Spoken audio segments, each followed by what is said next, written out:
Pito lang naman, di ba? Oo. Alam mo na ba yung pupunta dito hanggang doon? Ha? Alam mo? From here, papunta hanggang doon? I think yeah, dire-diretso lang. Yeah, dire-diretso lang. Yan, Bascom eh.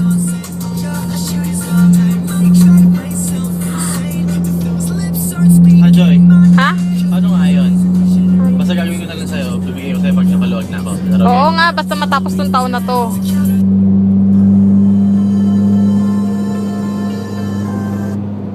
sabi ko nga kay Alice, babawasan ko na yung pagpunta sa kanila. Pagpunta? Bakit? Kasi gas, bumagastos din ako ng gas.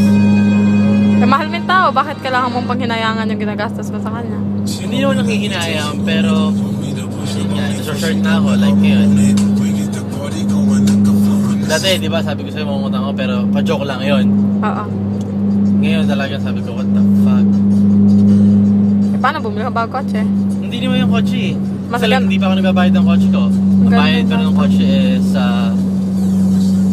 11 pa. Yung 11 naman, may sweldo na ako nun. Makakuha ko ng 500.